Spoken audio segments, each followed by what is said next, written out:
So before I turn it over to Rebecca, there's something I have to tell you guys. Today is Rebecca's birthday.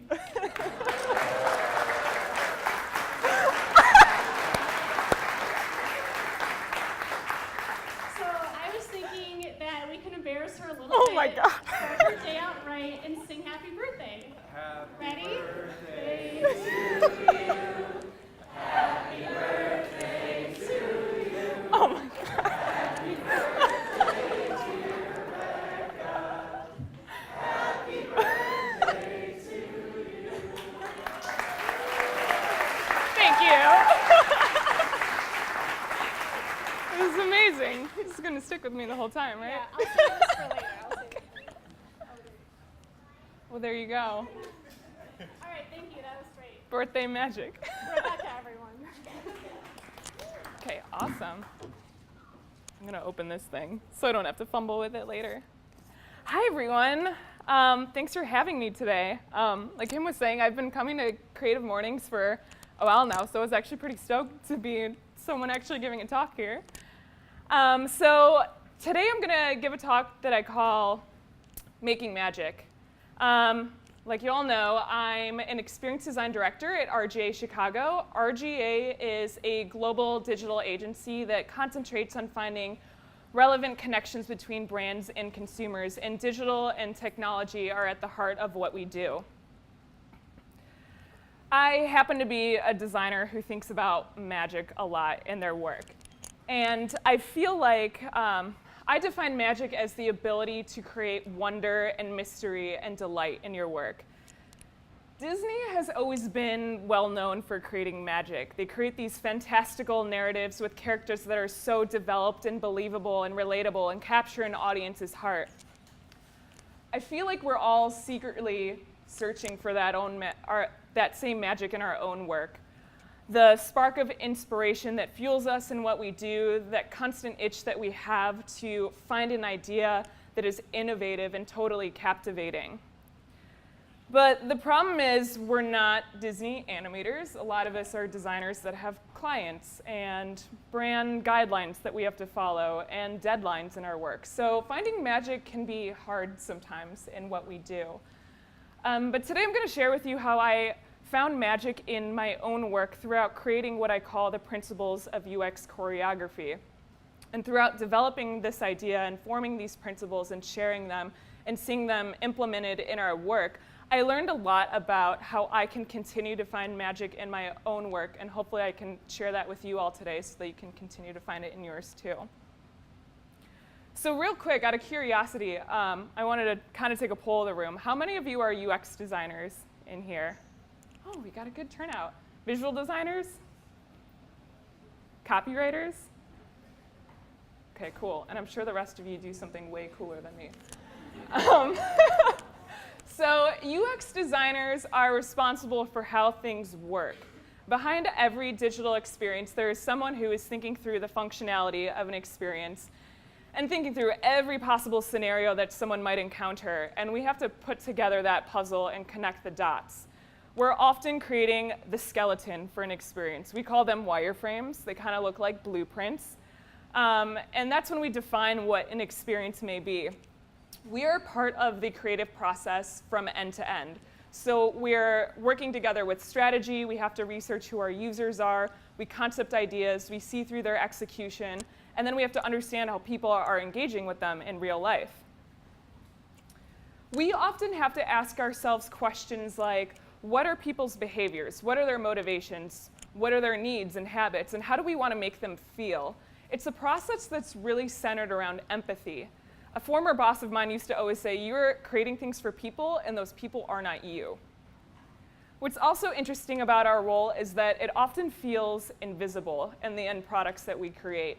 So day to day, we're creating wireframes and prototypes and things like user journeys and ecosystems, but a lot of that just recedes into the background of the end products that we create. We don't necessarily design to get noticed. In fact, sometimes we know we did our job right if people don't notice and they get through an experience without any problem. And we know that some of the greatest design can be invisible. So over time, these are just some of the brands that I've worked with while at RGA, and they span any and every type of industry, whether it's entertainment, luxury retail, healthcare, food, or telecommunications. And what's interesting about our role is we always have to take into account not only what is best for users, but what also makes sense for a brand and a business. So it's an interesting challenge. It's what keeps our role kind of exciting. And all the while, we also have to take into account what is going to make an experience feel unique and ownable for these brands. So after working as a UX designer for a couple years, I got to a point where I was really searching for what deeply excited me in my work and the unique point of view that I brought. And I think without even knowing it, I was just secretly searching for the magic in my work. I had a goal, a tiny goal at the time, to just give a design talk. Not only because I wanted to practice public speaking at the time, but I figured if I'm giving a talk, I need a topic, and maybe the topic will force me to look at what excites me in my work, and maybe I'll do some soul searching while figuring this all out. So I was trying to go through dozens of topics because I was trying to form a point of view in my work. I felt like all these good designers above me were really excited about a subject matter expertise they had or a particular area that they were passionate about, and I wanted that same thing in my work. So I went through all of these topics, but the problem was I either didn't feel like an expert in it, so I kind of felt like an imposter, or I felt like it had been done before, so it didn't feel original, or I just wasn't excited about it, and I didn't want to force it. All the while, there was a tiny part of me that had this vague idea of motion design in my mind. And it seemed a little obscure, and I didn't know how people would perceive the idea because it seemed outside the lines of what our role was as a UX designer, and I didn't know if people would be like, why are you talking about that? That has nothing to do with what you do. But it was in my mind because I had a bit of a background in it. I took a course while at Carnegie Mellon that was called Time Motion Communication, and it was all about kinetic typography and rhythm and color and movement. And my professor used to describe each element on screen as if it were an actor on a stage. Each was a character that we had to direct and give it behavior and personality. At the time, introducing time and motion changed everything for me because what I realized was that it gave you precise control over the emotion that you're trying to convey and how an audience interprets that message. So at the time, I was like, I want to be a title sequence designer. I could do this all day and not get bored with it. And then I got a job in UX, which is like a totally different story. What started to happen was scenarios would come up at work where a developer might approach me looking at the wireframes they were making, and he would say, okay, you annotate at this part, like if a user's going to click on this button, this next thing should appear. And they'd ask me, well, how do you want that to transition? Do you want it to be like a card flipping, or do you want it to like fade in? And I'd be like, great question. I didn't think about it. So we'd think of something on the spot. And I'd always be kicking myself after because I'm like, I feel like I'd be doing so much better at this. Like, I feel like I learned this stuff in school and it somehow relates to what I'm doing. And I have to understand that better. And I didn't know why like none of us were thinking about it. If our job is designed for interaction, why aren't we thinking this through more? So what I started to do was go into a complete deep dive of any example of motion design that I could find being used in digital. So these weren't just like moments where you see like an icon animating when you open an app, but the moments that provide like a true cognitive benefit to using motion, the moments where you can help with things like guiding someone's focus or helping them complete a task or navigate in an environment and overall create a more polished experience. And the more that I started to pay attention to everything I was interacting with, the more I started to see a pattern in these moments. And it started to click. I was like, maybe what we need is a set of principles that designers can reference that'll help us think about how and when and why to use motion design in our work. So I called them the Principles of Ux Choreography. And I called them that because my professor used to always say, you are responsible for designing each element's entrance, performance, and exit. And it always seemed like a choreographed scene in my mind. I started to realize that UX choreography was the combination of the how with the when and why, the proper techniques of applying motion design combined with the most integral moments of user experience where you can start to have this two-way dialogue with your user. These 5 principles started to become the source of magic in my work. Throughout the process of creating these, I realized there's so many similarities between the themes that I see in these with many other disciplines. In fact, a lot of them were inspired by these principles that Disney made decades ago called Disney's Principles of Animation. And along the way, I ended up collaborating with a Disney animator, Glenn Keane, on them. Glenn Keane is the animator behind characters such as Ariel and The Little Mermaid and Beast and Beauty and the Beast and Pocahontas. And as we were collaborating, we tried to approach these together and look at the parallels in our work and see what can we learn from how Disney designs for these scenes and apply them into the context of digital. So as I'll go through them, any of the illustrations that you see are drawings that Glenn did in our presentation. So the first of these principles is feedback.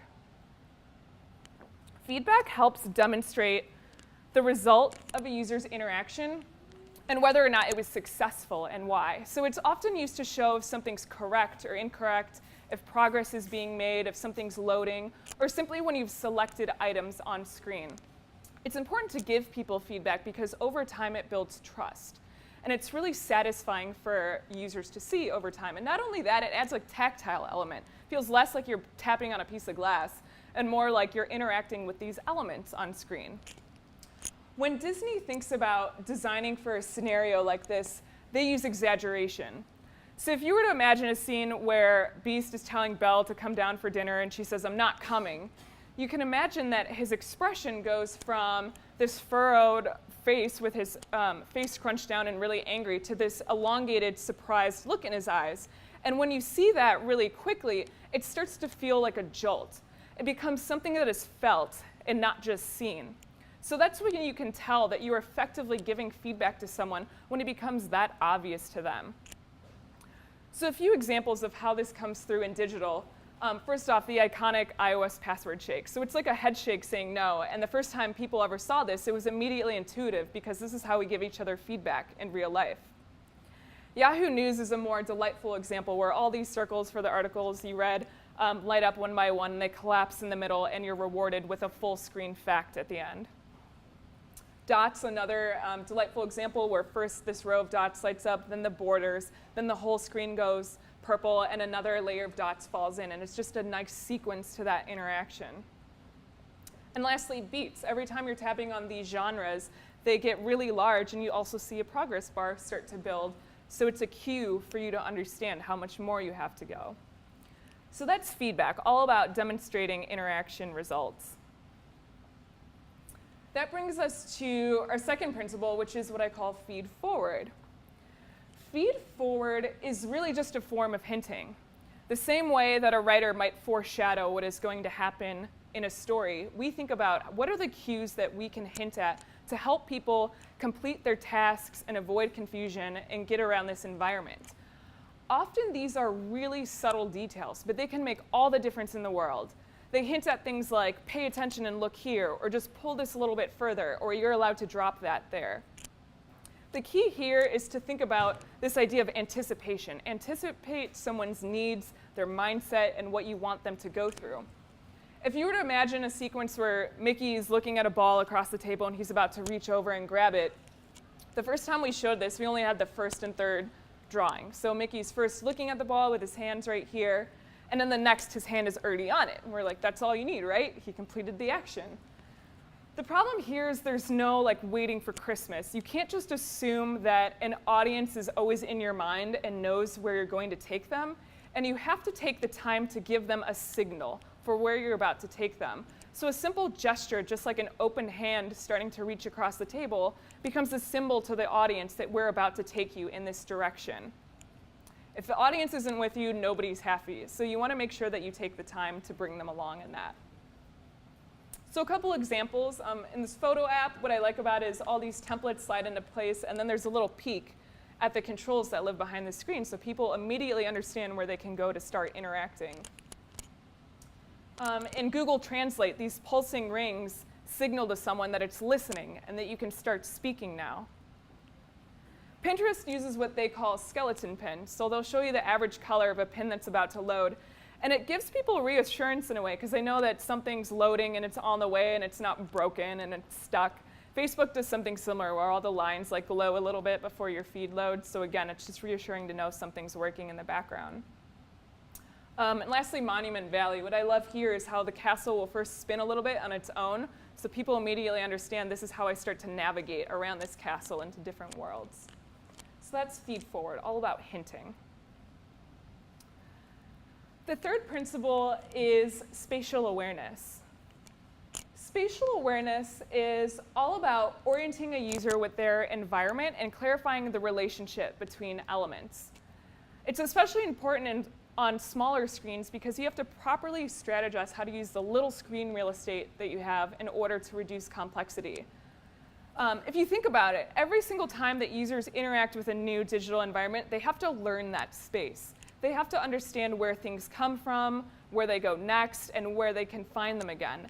So it's your responsibility to really ease people through those transitions so that things don't feel like a sudden change and they stay grounded and they understand where they can find these elements again. When Disney thinks about designing for this, they use what they call staging. It's setting up a scene in a way where every element is working together to guide your focus and understand where you're about to take them next.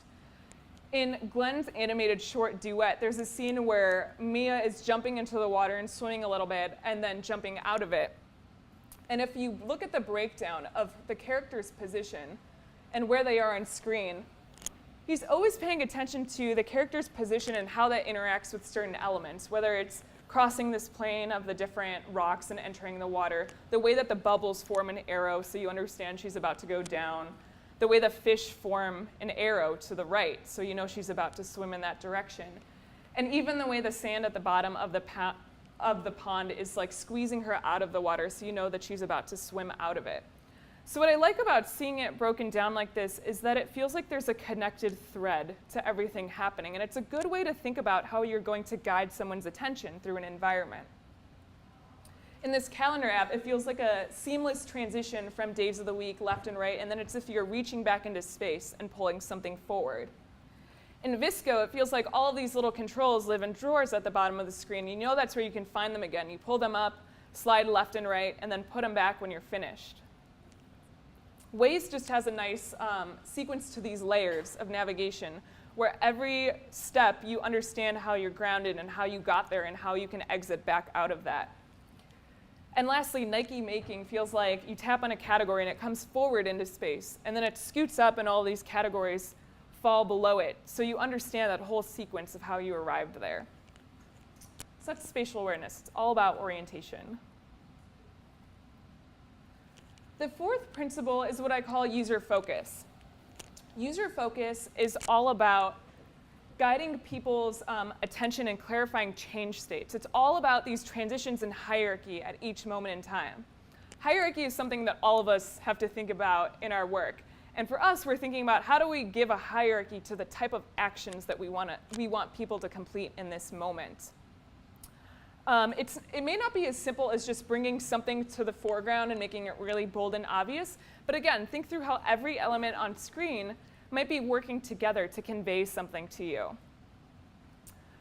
When Disney thinks about providing focus on a scene, they sometimes use what they call the plausible impossible. As long as something is for the benefit of an audience, there are moments where you can get away with things a little bit. So in this old film called Little Whirlwind, Mickey's being chased around by a little whirlwind. He's trying to hold this basket on the ground and put leaves in it, and it keeps scooting out of the way. And he can't figure out what to do until all of a sudden, he's going to pull a hammer out of his pants. And the first time you see it, you don't really question it because you're like, that's all you need in this moment to tell that story effectively. And when he's done, you can just put it in your pants again. So when you see that, people aren't going to be like, why does Mickey walk around with a hammer in his pants? They're just going to think through, oh, that was like funny. That's all he needed in that moment. And so it's a good way to think about how to bring clarity to a moment. Like in UI, we often have what we call contextual controls. So these little actions that are important, you always want to have it on hand. And you know that they're there all the time, but you don't need to see them until the moment that they're needed. So you don't question why in Pinterest you put your thumb down and these little buttons are popping out of it, but it's all you need in that moment. Paper notifications just have a nice sequence to this transition of hierarchy. You tap on the globe to see notifications. It first bounces a little bit, a tray slides out, and you see a nice glow to the header. In this calendar app, what I like is that you're trying to make your selections for an alarm. Everything scoots out of the way. Your selections get really bold and obvious, and then they collapse into place back where you started. And lastly, one of my favorite examples has always been Yahoo News. They have this little feature. It's the first thing that catches your eye when you scroll all the way down, and it's these windmills that are turning at the speed of like the wind mile per hour that day. And I always liked it because at a glance, you can just get a feel for what the wind is going to be like. So if it's your typical day in Chicago, it's always pretty brutal. But I always thought that was really smart, a way to guide someone's attention without having to just read all of that information. So that's user focus. And that brings me to the fifth and final principle, which is admittedly the hardest to design for, but it's your brand tone of voice. These are the details that start to add expression and personality and identity throughout an experience. And it's what influences the emotional aspect of your work. The same way that we often have copywriters who are thinking through tone of voice and they say, if a brand were to speak to us, what would it say? Think about if a brand were to move, what would it feel like? These are the details where I feel like the invisible starts to become visible in our work. And when you get it right, people smile and they have a moment where they're like, I could totally see a brand doing that because that felt so right. What works for one brand doesn't necessarily work for another. If you were to take the whimsical interactions that you find in Snapchat and switch that with something you might see in Nike, it just wouldn't feel right because it's not authentic. Getting these details right can be important. Like if you think about all the apps and services that you use day to day and why you keep using them, chances are there's dozens of other apps out there that can do the same exact thing. And they might have a good user experience too, but people always gravitate towards the same few. And it's because they do something more. It's like they enable you, they delight you, they have emotional appeal to them. So appeal is the last Disney technique we referenced. And it's really a mysterious thing. And when Glenn described it to me, he said, you know when you have it, and you know when you don't have it, but you don't know how to get it. But when you get it right, it feels like a perfect chord and the harmony of elements. We would talk about the new look of Mickey, which was designed by an animator named Freddie Moore. Before this look and feel of Mickey, we used to joke that the old Mickey looked just like a friendly rat, and now there's something lovable about this new one. And it's because every line relates to another line. If you look at the way the curve of his nose is following the shape of his face, and his eyebrows are following that too, and even the curve of his ears, everything is working together in harmony, and it's creating something that resonates with an audience. And I think that's a good way to think about it, is how can we take the brands that we work with and take them to this area that resonates with our audience. So a few examples of moments that have become really iconic for brands. First off, the ghosts that you always see in Snapchat that are always messing around, and you don't know what crazy thing they're going to do next, but they've become such an ownable part of that experience.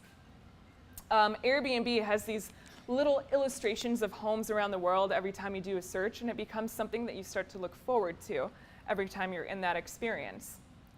Starbucks has this iconic cup with your stars that falls into it, and you can shake it around, and granted, this is totally unnecessary in the experience, but people love it because they can just play with it while they're waiting around. And lastly, Slack, which has kind of become well known for all these Easter eggs, the hidden moments that are really funny in the experience, like when you reach the bottom of a feed and it says you're all done and you see these emojis appear. So think about the moments where you can start to translate the tone of voice and the ownable branded moments in your experience and how you can start to connect with your users on the emotional aspect as well.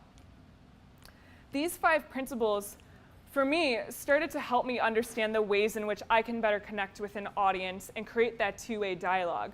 But as you saw, there's many themes in here that translate across different disciplines. So there's a lot to be borrowed from what's outside the lines in your work. And after forming these principles, I felt like I still had a lot to learn about them and the way that we'd apply them to our work process. My biggest question is, when in the process should we be thinking about this? And what I realized was that the best time is really at the beginning, when every creative discipline is going through a discovery phase. Like visual is thinking through mood boards for color and typography and imagery and iconography, and copy is forming tone of voice. I like to just build off of what they're doing. If visual is thinking through how something looks and copy is thinking through how something speaks, it's our turn to think about how something behaves in that moment. So when we were designing for UFC, for example, our visual team was going through a whole exploration of what the new identity could be and what we wanted that experience to feel like. And they would describe all of their directions, and in this one they would use keywords like, it evokes a sense of dynamic movement with these linear elements. There's stark contrast, there's hyper-real photography that makes these fighters feel larger than life. It's crisp, it's innovative, it's immersive. And copy was thinking through how when we talk about these fights and fighters, it's a chance for them to secure their place in history because it's a culmination of all their training and efforts, and you want them to feel heroic. And so many of those keywords were sticking with me, and even when I would just look at the UI elements that they were exploring, I could just start to imagine how some of it would behave. So my goal for this project and all of my others going forward was to come up with at least 3 keywords that I felt like could describe a brand's behavior. So for this one, for example, we established strong, swift, and clean. So strong because it was inspired by the athleticism of these fighters. Swift because it felt like a quick jab or a punch. Or clean because at the end of the day, we wanted to create a premium service, and there's also a precision to what they're doing. So establishing these up front helped us because not only did it give us like a shared form of communication amongst our team, but everything started to feel more cohesive in the interactions that we were designing. Every time we would come up with a scenario with a micro interaction, and we'd have to think through how are we going to design that behavior, we had these pillars to ladder up to make sure it justified our design decisions. And not only that, but it also helped our client imagine the type of experience that we were trying to create and why we were doing what we were doing. So you can imagine in a scenario like a simple onboarding flow where you're asking people what they like to watch. It might feel like every time they make a selection, it feels like it's punching forward and a progress bar slides forward in a swift manner. And there's a precision to how things are translating. During a live event, we had these modules below the live video playing where you would see fighter information, and we'd have to think through how do they transition between fights, the way that live stats might wipe clean. Or this voting module at the bottom, like every time that you click someone's name, we wanted to feel like a punch forward. So every little moment where we felt like this could benefit from motion and communicating to an audience, we wanted to ladder up to those words. And granted, so many of these are way more subtle, like the way that a navigation opens and slides left and right, or the way that a carousel video thumbnail slides across and all the hover states that you appear. Yes, granted, when you see those on by themselves, like you don't necessarily think of UFC or a brand like in an instant. But the thing is, when you're thinking through every interaction and experience and giving every bit of it this level of detail and attention, it starts to compound, and people slowly start to pick up on that in an experience, and they start to feel that become ownable and uniquely identifiable for that experience. I often describe it as the way you get to know a person better and you pick up on their mannerisms over time. That's what starts to happen in a digital experience in a way.